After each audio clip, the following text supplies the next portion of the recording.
pediatría, de brindarnos un espacio donde podemos comunicar los casos interesantes que nos llegan a nuestra institución. Entonces hoy vamos a hablar de un caso en particular. Dado que las enfermedades dermatológicas constituyen el 20% aproximadamente del total de motivos de consulta que llegan a nuestra institución, es muy importante pues, reconocer este tipo de entidades que de una u otra manera van a afectar el pronóstico de los pacientes. Mi nombre es Luis Felipe Salcedo, somos mi compañero Ana Felipe Rengifo como doctor, somos residentes del primer año de la Universidad Libre. Entonces, al Club Noel ingresa un paciente de 1 año y 8 meses de edad, sexo masculino, era oriundo de Tumaco, pero el paciente residía en Puerto Tejada. El paciente consulta inicialmente por presentar un cuadro clínico de 3 días de evolución, consistente en aparición súbita de vesículas costrosas pruriginosas asociadas a salida de material purulento. La localización era generalizada, pero especialmente comprometía áreas del cuero cabelludo y de extremidades, principalmente extremidades superiores. El paciente presentó alzas térmicas no cuantificadas y como hallazgo o como síntoma concomitante iba acompañado de una rinorrea de características galinas. Negaba cualquier otra sintomatología. La madre refería como dato que no era la primera vez que el paciente presentaba estas lesiones. Estas lesiones se manifestaban desde la edad de 8 meses del paciente y había consultado en múltiples ocasiones y eran manejados con antibióticos, especialmente cefalexina y clindamicina con mejoría parcial para posteriormente reaparecer este tipo de lesiones. Era catalogado clásicamente como una dermatitis atópica y así fue manejado de los 11 meses de edad. Como dato importante, a nivel familiar los abuelos presentaban un antecedente de atopia con asma que se resolvió aproximadamente a los 6 años, refería a la madre. Al examen físico se encontró un paciente en aceptables condiciones generales, no presentaba signos de dificultad respiratoria, estaba febril, hidratado, sus signos vitales eran estables y como dato, al examen físico en piel presentaba unas lesiones hiperqueratóxicas costrosas con localización en mejillas, cuero cabelludo y extremidades con una secreción purulenta. Estas son las fotos con la autorización de los padres, donde se observan unas lesiones hiperqueratóxicas que comprometen especialmente mejillas, como ustedes observan, cuero cabelludo, extremidades y como un dato importante, que es un criterio para hacer el diagnóstico de esta entidad, un compromiso extenso del todo el pabellón auricular. Era bilateral y presentaba una secreción purulenta a nivel de conjuntivo externo. Aquí se observa en un paciente con un compromiso generalizado de sus miembros. Estos son los miembros inferiores, donde se observan unas placas hiperqueratóxicas. Ese es el otro perfil del paciente, el otro lado, donde se observa su compromiso a nivel alrededor de los pabellones auriculares y un compromiso a nivel del dorso con sus placas hiperqueratóxicas. Se tomaron inicialmente un hemograma que mostró una leucocitosis de 3.700 leucos. Llama la atención también un síndrome anémico, el paciente con unos volúmenes corpusculares relativamente bajos, una trombocitosis de 603.000. Esa leucocitosis era con un diferencial de 63% de neutrófilos y presentaba unas bandas del 8%. Se le hizo como estudio, dado su compromiso extenso, un estudio para VIH, el cual reportó negativo, una prueba rápida. Una serología que fue inicialmente, dado que estas enfermedades, la sífilis puede manifestarse en cualquier forma en piel, se trató de descartar que fue negativo. Una PCR bastante elevada, 71. Inicialmente se le dio un diagnóstico de una dermatitis atópica. Se la arrancó con gasas vaselinadas tratando de lograr un desviamiento mecánico de estas lesiones gruesas, costrosas que presentaba. Nuestro dermatólogo pediatra le decidió arrancar rifocina atópica y clindamicina a 10 miligramos kilogramo dosis. Se inició un manejo en sala de hospitalización, se le decidió estudiar su síndrome anémico, se le pidió un estudio de sangre periférico, un CUMS directo, unos reticulocitos, una prueba de ciclaje dado el antecedente técnico del paciente, tratando de descartar una drepanocitosis y una ferritina. Llegó el reporte del estendido de sangre periférico que mostró una hipocromía de 2 cruces, una eosinofilia marcada y una presencia de células inmaduras. Se solicitó un hemograma de control, un estendido de sangre periférico posteriormente, un ácido úrico y una LH para descartar posibles causas de su síndrome anémico. Es valorado por nuestro dermatólogo pediatra, quienes indican que la colocación del gas elástico sobre gasovaselina y continuar con la aplicación de rifocina, dado que el paciente evolucionaba hacia la mejoría. Este fue el estendido que mostró hipocromía de 2 cruces, con su eosinofilia y sus células inmaduras en el periférico. El prueba de ciclaje para drepanocitos salió negativo y una LDH en 765. Posteriormente, a los 7 días, el paciente evolucionó hacia la mejoría, las alzas térmicas se dieron, el paciente, las lesiones iban en resolución, ya no estaban purulentas, se le tomó el resultado del CUMS, fue negativo, llamó la atención este nivel de ferritina para un volumen corpuscular medio bajo, con una hemoglobina baja, en valores normales. Llegó el reporte nuevamente que había solicitado el alergólogo y el pediatra que estaba con el caso, y mostró una ligera hipocromía, una hipocromía marcada, una anisocitosis leve, poliquilocitosis leve y adenocitos aumentados. Estábamos pendientes del estudio para una posible dermatitis infectiva dado el antecedente del origen del paciente, que era de Tumaco, una zona endémica del HTLV1, y una IgE total para estudio posible de su dermatitis atópica. El paciente evolucionó hacia la mejoría, el paciente no volvió a presentar fiebre, sus lesiones no eran purulentas y se decidió dar de alta con cefalexina, con una solución emoliente, continuar con su rifocina spray y pendiente en los laboratorios para estudios o posible infección por HTLV1 para poder clasificar a esa paciente como una posible dermatitis efectiva. Y cuidados en piel. Llegó posteriormente, ya cuando el paciente estaba ambulatorio, una prueba de ELISA que mostró un HTLV1 positivo para este paciente, dándonos una luz de una posible dermatitis infectiva que podía causar este paciente. Vamos a hablar ahora sí, entrando a fondo, qué es la dermatitis infectiva, qué implicaciones puede tener para ese paciente, qué pronóstico puede tener para ese paciente y qué vamos a hablar en un futuro cuando este paciente sea un adulto con un marcador en piel muy importante que si no se abarca y no se le hace seguimiento adecuado puede tener complicaciones neurológicas muy importantes en estos pacientes. Como tal, la infección por HTLV1 es una entidad de pediatría claramente infradiagnosticada. No se conoce en Colombia realmente esta entidad. Es una entidad que puede ser muy semejante a otras entidades, como procesos psoriasiformes, otras enfermedades hematosas. Y la más común es la dermatitis atópica. Hay que tener en cuenta que estos pacientes cursan clásicamente con una descarga de características purulentas a nivel nasal constante. Una lesión a nivel de pabellón auricular que básicamente puede utilizarse como uno de los criterios mayores para el diagnóstico de esta entidad, y un compromiso extenso que puede abarcar todo el cuero cabelludo y áreas a nivel de cara. Está asociada claramente con el virus del HTLV1. Fue el primer retrovirus que se aisló. Está asociado claramente por su persistencia en el tiempo y su integración de su contenido genético a nivel del ADN del huésped con procesos neoplásicos, y se ha aislado claramente como una asociación fuerte para lo que es procesos de linfomas a nivel de piel. Fue descrito en 1966 cuando unos pacientes presentaban estas lesiones por el Dr. Sweet en Jamaica. Es endémica del trópico, principalmente en zonas como América del Sur, África y el Caribe, pero también se ha aislado claramente en países como en Japón. Hace parte del grupo de los deltavirus, donde también pertenece el HTLV2, HTLV3 y HTLV4. Es un retrovirus, pertenece a la familia Oncoviridae. Es un virus esférico de aproximadamente 100 a 140 nanómetros de diámetro, y el componente genético es un par de cadenas de ARN unidos por una proteína nucleocápside denominada P15. Como tal, el virus se entra en la célula del huésped, roba su contenido de membrana celular para evitar lo que es el componente de inmunidad, y adiciona unas glicoproteínas que van a ser unas proteínas de adhesión celular denominadas GP46 y GP21. Ya cuando el virus está prácticamente formado, va a valgar en su matriz un material genético que va a ser importante para su ensamblaje y para su posterior replicación.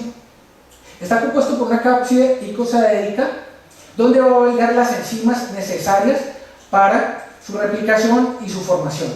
Van a estar incluidas la proteasa, la transcriptasa reversa, que lo califica como un retrovirus, y la integrasa, una enzima muy importante a nivel de lo que es la integración del genoma viral a la célula, al ADN del huésped. Aquí vamos a observar el virus como tal, donde vamos a diferenciar lo que es la P15, que hace parte de la nucleocápside, una matriz que va a ser denominada P19, donde va a albergar todo el contenido genético, su cápside eicosaérica, que termina la P24, que es muy importante para la inmunogenicidad del virus. Vamos a encontrar la transcriptasa reversa, con un marcador antigénico P62 y P32, y sus moléculas de adherencia celular formadas por una glicoproteína 21 transmembrana y una glicoproteína 46. Este HTLV1 va a estar diferenciado en varios subtipos dependiendo de su material genético. Hay un tipo A, tipo B, y las entidades clínicas más asociadas al virus linfotrópico humano son la leucemia del linfoma de células T, la paraparesis espástica tropical, la mielopatía asociada al HTLV1, la uveitis asociada al HTLV1 y nuestro caso, que es una dermatitis infectiva por este virus. La mayoría de los pacientes que se encuentran afectados por este virus son asintomáticos y solo el 2 al 5% van a desarrollar las manifestaciones como fueron descritas anteriormente. Puede incrementar la morbilidad de otras patologías que presenta previamente el paciente. Se comporta de una manera lenta, es una replicación lenta, puede permanecer por muchos años en los pacientes. Prácticamente este virus va a presentar las manifestaciones hematológicas descritas entre 15 a 20 años después de presentarse la infección. Y va a presentar clásicamente una susceptibilidad aumentada a todas las infecciones de características que tengan compromiso con la inmunidad celular. Presenta mayor riesgo de presentar complicaciones tipo sarna y por agentes parasitarios tipo estrongiloides. Tiene unos genes muy importantes que van a ser los formadores de las proteínas virales y de los componentes de ensamblaje, porque van a ser la estructura del virus. El proceso fisiopatológico con el cual el virus entra a nivel de las células, por sus glicoproteínas 21 y 26, se van a unir a receptores celulares, especialmente mediados por receptores de glucosa, tipo 1, y receptores de paransulfato.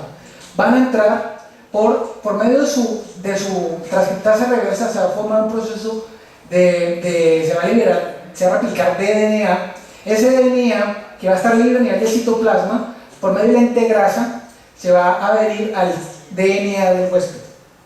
Posteriormente, por una polimerasa, se van a producir RNA mensajero que a nivel de los organelas celulares va a permitir el ensamble del virus con la posterior salida de este virus a nivel del organismo.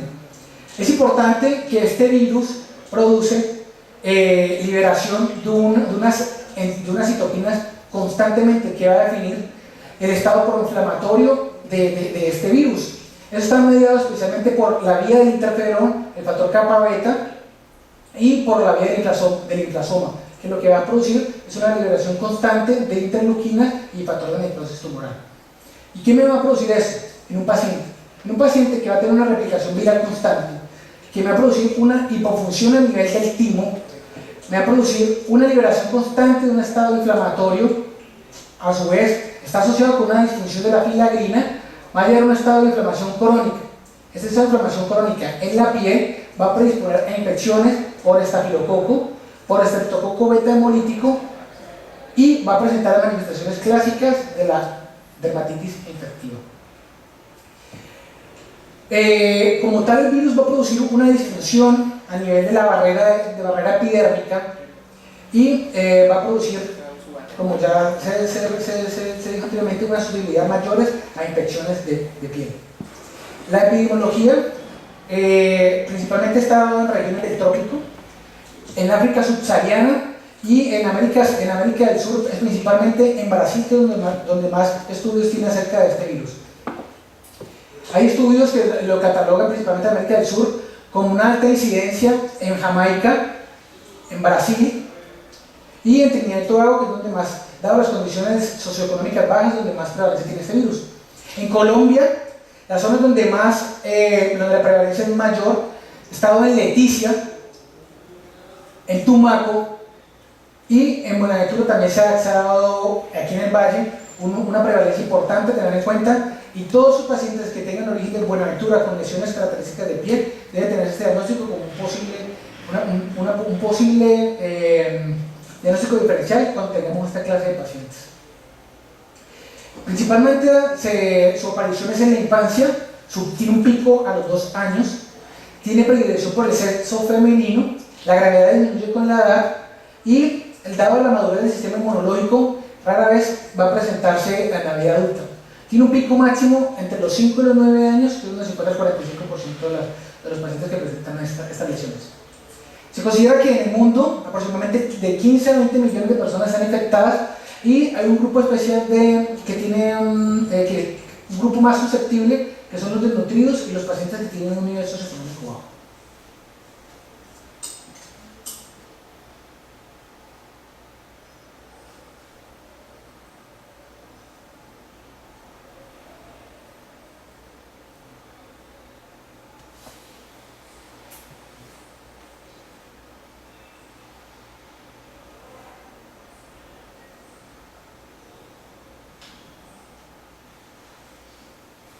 Buenas noches.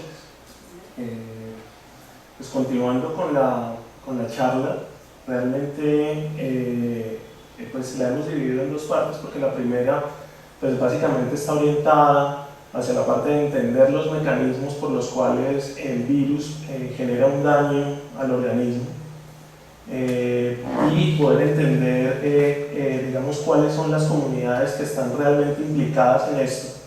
Y yo creo que esta diapositiva, antes de empezar la segunda parte, pues nos resume realmente la importancia del caso.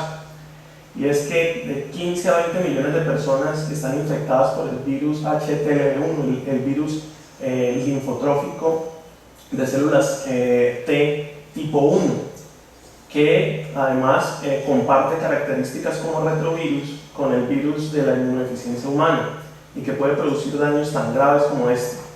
Y lo otro es que me parece muy importante esta diapositiva porque vemos que los niños desnutridos y de bajo nivel socioeconómico, como son nuestros niños, y además se habla de la zona tropical donde realmente ocurre esto, que pienso que es de pronto algo que se añade porque realmente los niños desnutridos y el nivel socioeconómico bajo pues confluyen en la zona tropical.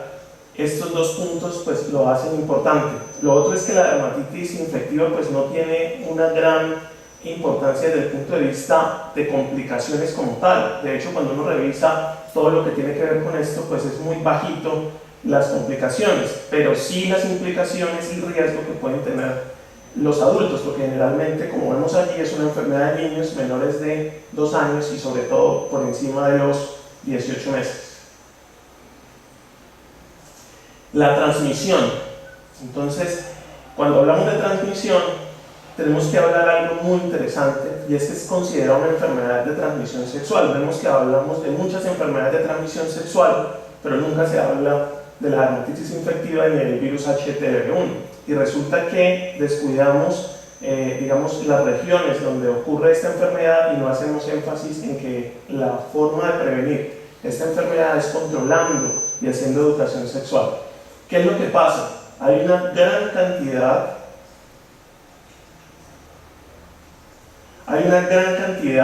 de transmisión que se da por la leche materna, es decir, que se da por vía vertical.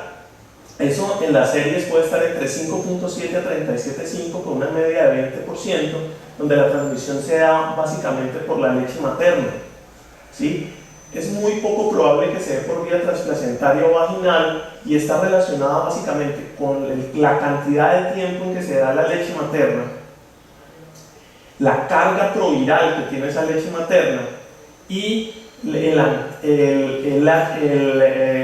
lo que tiene que ver con el HTLV1 y su relación con el antígeno de histocompatibilidad el tipo 1 y digamos la similitud que hay entre el virus, entre ese antígeno de histocompatibilidad entre el niño y la mamá, para que haya un ensamble perfecto y haya un desarrollo del provirus. En cuanto a las transfusiones sanguíneas, el riesgo cuando se da sangre completa contaminada es del 50 a 60%, que es bastante alto. Sin embargo, se ha trabajado en las comunidades epidemiológicamente más afectadas para que eso realmente se disminuya. Por eso realmente Brasil, Colombia, toda nuestra región de Sudamérica afectada pues tiene ya una cuantificación de la carga proviral para evitar que haya contaminación en sangre. Y en cuanto a la parte sexual, pues es considerada, como decíamos, transmisión sexual, y se considera que la transmisión familiar está dada por la transmisión sexual más lo que se da por vía de tipo vertical, que es básicamente por leche materna.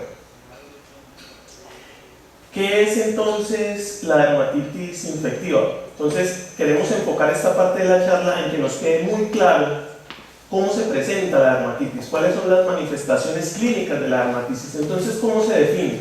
Se define como una dermatitis, una inflamación de la piel que muestra lesiones eczematosas, crónicas, recurrentes, exudativas, que muestran costras de descamación y que frecuentemente va en fosas nasales o perinasal, oídos, cara, cuero cabelludo, cuello y otras regiones. Puede pasar que haya una erupción papular generalizada y que, ojo, muy importante, que haya una recaída con la interrupción del manejo antibiótico, y esto hace parte de los criterios que propiamente están en la enfermedad. Otro que es bien importante y que desarrolla el concepto como tal de dermatitis infectiva es que hay alta incidencia de estafilococo y estreptococo beta hemolítico en estos pacientes, es decir, hace la enfermedad una dermatitis crónica, una dermatitis costrosa, exudativa, y que se sobreinfecta por estafilococo y estreptococo, postulándose una inmunosupresión por un lado, pero lo que se ha visto es que no hay una inmunosupresión como tal, sino que hay una disregulación, una alteración de la inmunidad, que por un lado puede producir aumento de la inmunidad, produciendo enfermedades incluso autoinmunes, como vamos a ver la mielopatía o la paraparesia espástica del Pacífico, que es la más conocida de las manifestaciones, la uveitis, que también es una de las más frecuentes, y diversas enfermedades autoinmunes estarían relacionadas, y por otro lado también favorecen la aparición de enfermedades. Entonces va de un espectro a otro. ¿Cómo comienza la dermatitis infectiva? ¿Qué es lo que vemos? ¿Qué nos refieren los pacientes? Entonces la mamá nos puede decir que comenzó con un resfriado, porque comenzó con una rinorrea, el niño nos confunde, y luego comienza una erupción. Hasta ahí puede ser cualquier cosa, pero ¿qué es lo que nos genera la certeza de que podemos pensar en dermatitis infectiva? Lesiones eritematosas, escamosas, cubiertas por costras amarillas y fétidas, que implican, ojo, siempre el cuero cabelludo, siempre las regiones retroauriculares y otras áreas asociadas con diversos tipos de lesiones, porque es una enfermedad que tiene una variedad en manifestaciones clínicas, que por ende pues nos lleva a confundir y hacer un diagnóstico diferencial muy importante que más adelante vamos a tratar para que nos quede claro. Esta foto nos muestra una dermatitis infectiva que envuelve toda la cabeza, con costras, con eritema, y esto es de un estudio que se hizo en Bahía, Brasil, Salvador Bahía, Brasil, que es la ciudad en el mundo donde en este momento pues tenemos la mayor cantidad de casos. Realmente en Jamaica también hay una gran cantidad de casos, donde se descubrió en 1966, pero el estudio que en este momento marca y es pionero con los nuevos criterios diagnósticos y toda la manifestación es el estudio que se hizo en Bahía, Brasil, en el 2002. Estos criterios eran los criterios adoptados de Legranet, que eran una zona en Jamaica donde se estudiaron los pacientes y se dieron los primeros criterios diagnósticos, que eran criterios mayores y criterios menores, que si los analizamos uno a uno nos dan básicamente pues toda la manifestación clínica. ¿Qué decían ellos en 1990 cuando ellos hicieron estos criterios? Que tenían que tener 4 criterios para requerir el diagnóstico, de los cuales 3 criterios, los que tienen la B aquí, estos 3 eran los que hacían el diagnóstico como tal. Dermatitis que afectaba 2 o más zonas, incluyendo la cabeza, la axila, las áreas de los ojos, la zona paranasal, tenía que ver con las axilas, y también tenía que haber una rinitis y habían costras en la nariz, ¿sí? Y era una enfermedad crónica que respondía a antibióticos, pero cuando se suspendían pues inmediatamente regresaba de nuevo la enfermedad, Además eran niños muy pequeños, como decíamos 2 años, y tenía que haber una seropositividad del ELISA o inmunoensayo enzimático para el virus linfotrófico de células T. Y los criterios menores que posteriormente iban a desaparecer, pero que nos sirven para estudiar la clínica, eran cultivos positivos para estafilo o para beta-hemolítico estreptococo en la piel o en la nariz, muy fino rash papular pruriginoso, que también nos puede confundir con otro diagnóstico como es la dermatitis atópica, pero que no es tan severo como el prurito, la linfadenopatía, la anemia, como veíamos el paciente cursaba con anemia, una eritrosedimentación negativa, una hipergamaglobulinemia que se produce en las etapas ya finales de la enfermedad, cuando se han reproducido muchos clones T que generan memoria y ya van a generar una hiperrespuesta de globulina, sobre todo de la D o la E o de ambas, y que nos pueden ayudar también. Por eso vamos viendo cuáles son los exámenes que tenemos que enviar. Entonces, en un paciente con esto, pues vamos a enviarle un cuadro hemático, una BCG, una PCR, las gamaglobulinas, también los recuentos como tal de CD4 y CD8 y la relación CD4-CD8 que se va para arriba, porque estos pacientes, después de que el virus, que es un retrovirus que se mete en el CD4 para hacer su replicación proviral, pues lo que hace es a través de toda la respuesta inflamatoria generar un aumento en la producción de CD4 y CD8 que a su vez van a caracterizar como tal la enfermedad y van a ser parte de toda la manifestación clínica. Este es el estudio que les hablaba, el estudio de Bahía, Brasil, donde hay 42 casos, eran 40 pacientes serológicamente positivos, 2 serológicamente negativos, a los cuales por una gran sospecha clínica se le hizo PCR, que se hace en células mononucleares, y fue positivo también, donde la media de edad de aparición de la enfermedad fue 2.6, más o menos 2.4 años, y oscilaron entre 2 meses y 11 años esos pacientes, donde tuvieron una duración de la lactancia de más o menos 24.2 meses, concepto que es muy importante, por lo que hablábamos básicamente de que esa es la forma de transmisión vertical más importante. Estos son los criterios que ya se volvieron, digamos, los que vamos a manejar de aquí en adelante y se dieron después del estudio de Bahía, Brasil, donde ya se simplifican básicamente en lo que tiene que ver los criterios mayores. Se retiraron unos criterios mayores que no se vieron en el estudio que fueran relevantes: presencia de eritema, exudación, descamación, lesiones costrosas en la cabeza, en áreas auriculares que hacen como tal la definición, pero también en axila, también en las ingles, en la región perioral, en las orejas, en el tórax, en otros sitios. Costras nasales, ya la rinorrea dejó de ser tan importante porque se mostraba en otras patologías como tal, pero se volvió realmente necesaria para el diagnóstico que hubiera recurrencia tras la discontinuación de los antibióticos, y obviamente siguió el diagnóstico HTLV1 como un criterio que tiene que estar ahí. Pero ojo, es un criterio que esa positividad para HTLV1 puede estar ahí, pero nosotros podemos tener dermatitis atópicas y dermatitis seborreicas con HTLV1 positivo y no ser dermatitis infectiva. Por eso no es el único criterio. Tiene que haber 3 sitios. Recuerden que en los antiguos, los de Legranet Jamaica, hablaba de que solo 2 sitios, ahora tiene que requerir 3 sitios, y tiene que tener la cabeza y la zona retroauricular. ¿Por qué? Porque el estudio, como vamos a ver, mostró que en todos los 42 pacientes, esos pacientes todos tenían en esas áreas una afectación, por eso se vuelve un criterio. Estas son las lesiones más frecuentes que se vieron en ese estudio de Bahía, Brasil. Lesiones de tipo eritematoso y costroso, descamativo, en los 42 pacientes, 100%, fisuras retroauriculares en un 76%, pápulas descamativas, una descamación escasa en el 76%, costras nasales en un 64%, ras papular fino en un 59%, blefaroconjuntivitis en el 57.1% y pápulas foliculares en el 45.2%.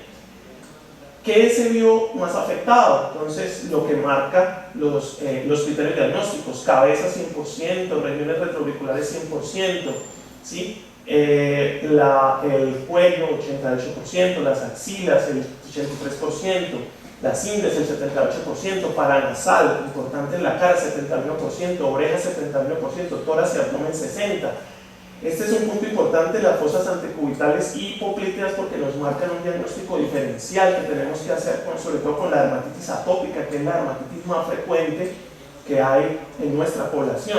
Para la población de Jamaica probablemente ellos tengan una mayor sospecha clínica, porque ellos, el 10% de sus dermatitis pues corresponden a la infectiva, y ellos hicieron los primeros estudios y están sensibilizados, pero nosotros realmente acá pues nunca pensamos en ella y siempre pensamos en la dermatitis atópica. Entonces, otras causas de alteraciones de las fosas, de los párpados, de la frente, de la región perioral, del ombligo, de las extremidades, que no es tan frecuente. En nuestro caso teníamos manifestaciones generalizadas, de los genitales 33%, de las glúteos 7%. Para recalcarles que cuando hay sospecha clínica tenemos que ir más allá. Entonces, si clínicamente sabemos que puede serlo y la ELISA dice que no, pues hagamos PCR en células mononucleares, que puede ser positivo, con alta especificidad y sensibilidad. La dermatitis infectiva y su severidad pueden ser marcadores de riesgo de enfermedades futuras, mortal, la leucemia, el linfoma de células STEM, muy agobiante, la mielopatía y las enfermedades autoinmunes.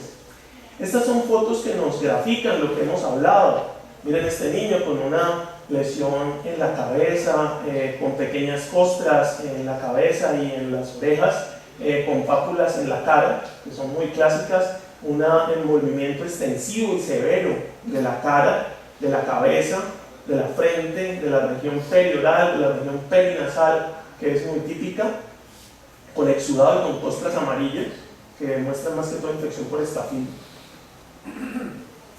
Aquí vemos una severa afectación de la cabeza y la frente muy clásica, y aquí el que se convierte ya en el estudio de Bahía Brasil como un criterio importante y indispensable, que es la afectación del área retroauricular, con eritema, con descamación, también en el cuello posterior, importante. Aquí vemos la afectación de las axilas que se describe, de la zona inguinal, que nos pueden hacer confundir con dermatitis de tipo atópica. El impético, lesiones de pético en narinas, también nos puede dar. Esto fue ya para los pacientes que eran propiamente sintomáticos en el estudio, que fueron 23 pacientes, y en ellos se describió qué morfología de lesiones: descamación, exudación, eritema en un 100%, lesiones costrosas, exudativas en un 100%, pápulas en un 100%, lesiones liquenoides en un 100%, que también nos pueden hacer confundir con una dermatitis de tipo atópico. Por otro lado, fisuras retroauriculares, costras en menor cantidad y pústulas, que nos pueden confundir con una gran cantidad de cuadros clínicos que nos pueden hacer pues, perder un paciente tan importante como este. Sí, efectivamente hay afectación en unas zonas puntuales, pero se vio en varios estudios que el 83% de los casos pues, se diseminaron las lesiones, ¿sí? Lo cual pues hace que tengamos que mirar un poquito más allá de los mismos criterios que no hablan de diseminación. Se considera que un paciente se remite de su patología cuando lleva más de 6 meses asintomático sin medicación, lo cual es complicado llevar este tipo de pacientes, donde uno de los criterios precisamente es que si uno suspende los antibióticos, pues el paciente recae. ¿Cuál es la edad media de remisión?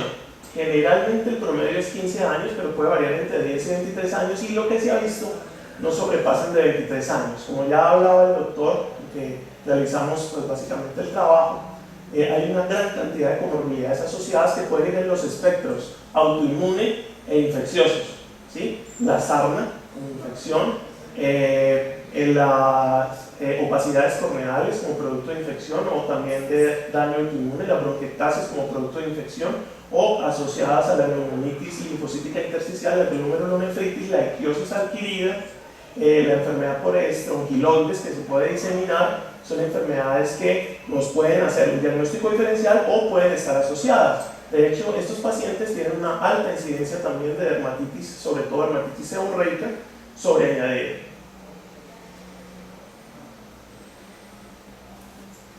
Esta es una imagen pues, muy bonita que habla de las células en flor, que son básicamente prolinfocitos, células prolinfocitarias, en donde hay una división de la cromatina típica, y esta es muy clásica de los pacientes con, sobre todo adultos, porque recuerden que la dermatitis infectiva es básicamente en niños, por eso la traemos aquí en el espacio pediátrico.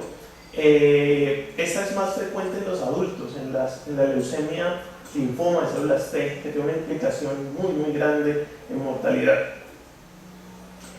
¿Cuál es la histología? Y si tiene importancia la histología, entonces la patogénesis es bien desconocida. La microscopía revela infiltrados inflamatorios subagudos o crónicos dentro de las lesiones de piel similares a las observadas en las otras dermatitis. Por eso realmente la histología no es tan importante. Pueden haber acantosis, puede haber hiperkeratosis, parakeratosis, gliosis, diferentes formas, pero que realmente no son patognomónicas. No hay una relación directa con los linfomas cutáneos, que serían la micosis fungoides, que serían la misma expresión de la leucemia linfoma de células T.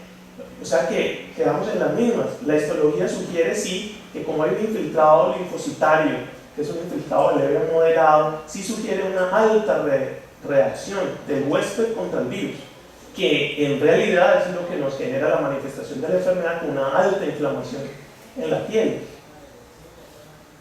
Este virus es un virus que es denominado lentivirus, es un virus que se demora mucho en hacer expresión, muy similar al virus del VIH. Por eso es un virus que, pues, cuando ya sale a flote, pues realmente nos muestra unas manifestaciones horribles, como vemos. Estas es unas imágenes que muestran linfocitos atípicos con hipertrofia papilar y de la dermis. Esto fue una imagen de hematoxilina de auxilio, más o menos lo que se ve en histología, pero que no tiene una importancia tan grande. Este artículo que traemos pues, es del Journal de Brasil. ¿Por qué lo traemos? Porque pues, Brasil en este momento pues, marca la parada en este tipo de patologías. Esto fue antes del 2012, cuando se hizo el trabajo de Salvador Bahía, que definió los nuevos criterios, donde ellos hablaban de la carga proviral y el riesgo de paraparesia espástica y mielopatía. Y es bien interesante porque entonces nos demuestra la importancia de detectar los niños con dermatitis infectiva, no dejarla pasar, no por sus complicaciones, sino por lo que puede pasar después. ¿Qué vieron? La prevalencia del virus en Salvador Bahía fue del 1,76. El HTLV1, los portadores de este virus están en un riesgo incrementado de tener paraparesia espástica, mielopatía. Incluso ya prepubres pueden venir con esto, ¿sí? Se ha observado en esta población, esto está hablando de la población de Bahía, y también lo leí en la población de Jamaica, que el 30%, ojo, el 30% de los pacientes que tienen dermatitis infectiva van a cursar con un daño neurológico posterior. Se comparó la carga proviral, que hizo el trabajo, comparó la carga proviral de 28 niños con dermatitis infectiva, de 28 adultos con mielopatía y un grupo de adultos portadores sanos. ¿Qué vieron ellos? Que la carga proviral de los pacientes con dermatitis y los de mielopatía no tuvo diferencias y fue mucho más alta que la de los portadores asintomáticos. Teniendo en cuenta que la carga proviral no se relacionó con la clínica o duración de la enfermedad, lo que podemos decir es que como la carga proviral se asocia a enfermedad neurológica de los pacientes como tal con mielopatía y paraparesia espástica, pues estos datos apoyan que los pacientes con dermatitis infectiva tienen un alto riesgo de daño neurológico. En cuanto al diagnóstico diferencial, ¿qué tenemos que saber? Que hay dos condiciones que comienzan en la infancia que pueden, con las que hay que hacer un diagnóstico diferencial, que son básicamente la dermatitis atópica versus la infectiva. También se habla de la dermatitis seborreica. Cuando hay una serología positiva para HTLV1 ayuda, pero no es el único criterio. 14% de dermatitis atópica tiene esa serología positiva, 25% de las seborreicas también la tienen, y ambos infectan por estafilo. Entonces, ¿cómo hacemos para diferenciarlo? ¿Sí? Hay que tener mucha agudeza. Las dos condiciones comienzan en la infancia, comienzan al mismo tiempo. La dermatitis atópica pues tiene antecedentes familiares, pero mire que este paciente también tenía antecedentes familiares de asma. O sea, hay tanta prevalencia de asma en nuestra comunidad que también pueden confluir. Este es un cuadro que nos muestra las diferencias. Los dos comienzan entre 18 y 24 meses. La atopia está ausente en la infectiva, está presente en la otra. El purito es leve en la infectiva, es más severo en la dermatitis atópica, las lesiones pues ya las clásicas que vimos en la atópica, mientras que en la dermatitis de tipo atópico, que vimos en la efectiva, la dermatitis de tipo atópico tiene más pápulas y placas eritematosas y edematosas que muestran más liquenificación. La distribución pues la que ya vimos, mientras que la dermatitis atópica es más en las flexuras, aunque también puede estar en estas, y puede estar también en cuello, puede estar en diferentes zonas en manos, más que la infectiva. En cuanto a las costras nasales, están ausentes aquí, o sea que ese dato en cara es bien importante, las costras nasales, y la blefaroconjuntivitis pues también está presente y no tanto en la dermatitis atópica. Esta tabla pues nos muestra una comparación también a nivel de paraclínicos. Entonces mire cómo es positivo en la dermatitis el HTLV1, en el otro no tanto, pero también puede estar. La velocidad de sedimentación también está alterada, más en la dermatitis atópica, mientras que en la dermatitis infectiva no tanto. Veíamos que la velocidad de sedimentación era negativa. Los eosinófilos pueden estar aumentados en la dermatitis de tipo infectivo, como lo veíamos en este paciente que tenía un aumento en el cuadro hemático de eosinófilos. Incrementan las globulinas por una respuesta ya de memoria. Miren cómo aumenta la IgA en comparación con la dermatitis atópica, mucho más incrementada. En esta se ve una hipergamaglobulinemia. Y vemos también el HLA-DR1 y DQ1, que son muy típicos de los pacientes con dermatitis de tipo infectivo. Y miren cómo la relación de CD4, la relación de CD4 y CD8 pues es más alta, y aumentan los CD8 también y los CD4 sobre números menores de la dermatitis atópica. Una foto para pues mirar, digamos, un paciente clásico de dermatitis atópica. Miren que está libre la cara de afectación, los pliegues están alterados, nosotros estamos haciendo el diagnóstico, los pliegues alterados, pero sin otros síntomas, entonces más atópico. Estas cosas, pues digamos, son afectaciones de piel que pueden estar pegadas al HTLV1 o a su vez ser diagnóstico diferencial. Los dermatofitos son frecuentes en el HTLV1, la escabiosis, la sarna noruega, también la ictiosis, la cerosis, los dermatofitos, la dermatitis seborreica puede estar ahí metida y no solo ser diagnóstico diferencial, sino estar sobreañadida. Aquí vemos una típica lesión de dermatitis infecciosa, una típica lesión de dermatitis seborreica. Estas son dermatofitos que pueden venir, y la ictiosis que podría correspondernos sobreañadida afectación o un diagnóstico diferencial. Y para terminar, el tratamiento. Entonces, cuando hablamos de tratamiento, no hay nada. Pues realmente me parece que lo más importante de diagnosticar esto no es saber cómo tratarla, hay que hacer. Al fin y al cabo, estos pacientes pues no fallecen generalmente por esto, pero es más la prevención. Lo que se habla es trimethoprim sulfa, 8 mg kilo día, 40 mg kilo día de sulfametoxazol por 15 días, y luego la mitad de la dosis hasta que se controle la enfermedad. Esto lo encontré en clínicas dermatológicas de Norteamérica. Fue como el último reporte que han hecho sobre algo de esto, y ellos analizaron muchos pacientes de Jamaica, Brasil y Perú, donde también hay importancia. La cefalexina la utilizan en Jamaica como 50 mg kilo día por 10 días y hasta 3 a 12 meses como profilaxis. La eritromicina en alergias. Han utilizado de todo, antihistamínicos, esteroides combinados, tópicos, profilaxis, pero realmente siempre hay recaídas y se vuelve a empezar a hacer recaídas. A futuro, inmunoglobulina específica, terapia antirretroviral similar a la terapia antirretroviral de VIH, ya que el VIH es pues, un HTLV, que es el HTLV3, y vacuna pues, por investigar, obviamente con poco futuro porque es igual actúa como el VIH, y lo más importante, seguimiento. ¿Listo? ¿Alguna pregunta, alguna inquietud sobre esto? ¿Algún caso que les parezca que puede parecerse? Yo siempre he considerado que la dermatosis y la dermatitis son muy fáciles de ver, pero muy difíciles de diagnosticar. Sí, es cierto. Independientemente de la epidemiología y del laboratorio y aún de la fotografía, porque para mí la fotografía también es muy complicada, Esto es bastante complicado diferenciarla de primera instancia con la dermatitis generalizada de escabiosis.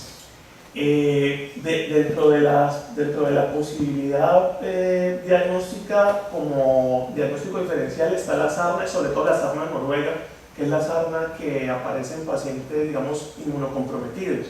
En esos pacientes pues, se coloca o se ve en la literatura que se podría pues, dar un diagnóstico diferencial. Sin embargo, pues, si uno es un poquito acucioso no sería tanto, pero lo describe en la literatura de que es factible que se puedan confundir esas dos, pero no tanto en el paciente inmunocompetente, donde se ven más las lesiones de rascada, las lesiones en unas regiones específicas más en abdomen, que son más frecuentes de la escabiosis común en el paciente competente, mientras que estas son más lesiones de cara y de cuero cabelludo, no tan importantes, pero en la sarna noruega, la sarna del inmunodeprimido, parece que sí hay una difícil diferenciación.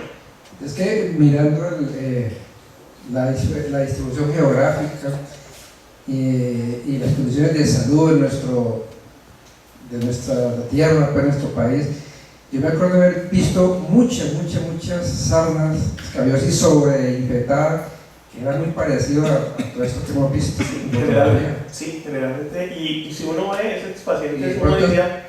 Perdón, el pronto es que se han escapado de pronto una dermatitis infectiva. Le aseguro, y mire con lo que comenzó la charla mi compañero Luis Felipe, me parece que fue muy relevante esa parte que existe, donde esa imagen que decía una entidad infradiagnosticada en pediatría, ese creo que es el mensaje global. Realmente no la pensamos, pues. Yo soy sincero, yo no la conocía. Cuando yo fui con el doctor Victoria, nuestro dermatólogo pediatra, y él me habló de dermatitis infectiva, yo pues me quedé callado, pero yo dije, oiga, ¿qué es eso? Y me fui a leer rapidito para no quedar como tan mal, pero realmente no tenía ni idea que era esa vaina. Yo pensaba, dentro de mi ignorancia, que el HTLV1 solamente producía mielopatía y que producía paraparesia espástica.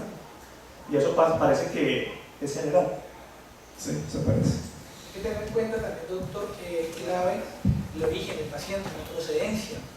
En Colombia la zona más endémica donde la prevalencia es mayor es Tumaco, pero en la costa pacífica, específicamente en Buenaventura, la prevalencia ha ido aumentando para este virus. Es para tener muy en cuenta en los pacientes que proceden de esta zona la posible... Y hay un dato curioso, es que en Bahía, Brasil, que es donde salieron todos los criterios y todo esto, han hecho todos los estudios, ellos solamente tenían un solo caso.